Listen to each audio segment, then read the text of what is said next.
Kurla Andheri link रोडवर सफेद पूल येथील मिठी नदीवर असलेला पूल अखेर वाहतुकीस खुला झालाय।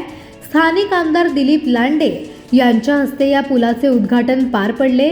कुर्ला अंधेरी लिंक रोडवर या ठिकाणी पावसाळ्यात मोठ्या प्रमाणात पाणी भरण्याच्या समस्येला नागरिकांना सामोरे जावे लागत होते। तसेच जुना पूल हा अरुंद आणि जुना असल्याने इथे मोठ्या प्रमाणात वाहतूक कोंडीही होत होती।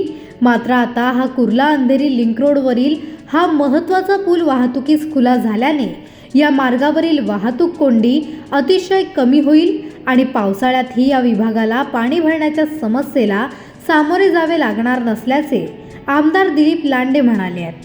पाहुयात।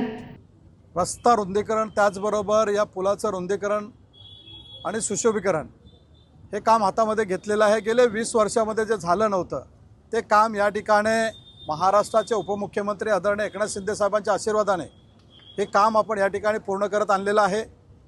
या ठिकाणी आज तुमच्या साक्षीने लोकांच्या उपस्थितीमध्ये पुलाच्या दुसऱ्या टप्प्याचं आपण लोकार्पण करत आहोत।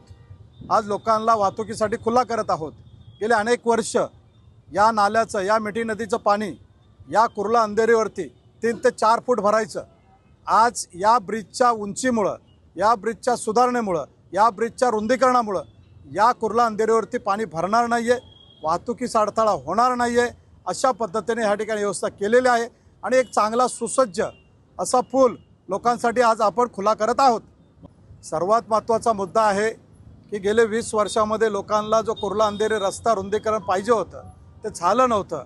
ते आदरणीय एकनाथ शिंदे साहेबांच्या आशीर्वादाने, लोकांच्या आशीर्वादाने हा रस्ता 70 फूट रुंद अतिशय चांगला सुशोभीकरण करून या ठिकाणी चांगली विद्युत रोषणाई करून या ठिकाणी हा रस्ता लोकांसाठी खुला केलेला आहे आणि आज या दुसऱ्या टप्प्याचं, पुलाच्या दुसऱ्या टप्प्याचं लोकार्पण होत आहे।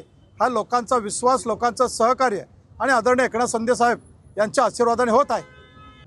आज आपण पाहिलं असेल, अनेक लोक आहेत त्यांना माहिती आहे या रस्त्यावरती एक तास, दीड तास या वाहतुकीमध्ये आपल्याला थांबावं लागत होतं, वाहतुकीचा खोळंबा होत होता।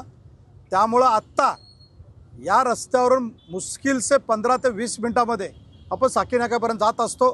अशाच पद्धतीने हा चांगला रस्ता कुर्ल्यापर्यंत पूर्ण करायचं काम आम्ही सुरू केलेलं आहे आणि ते पूर्ण करणार आहे।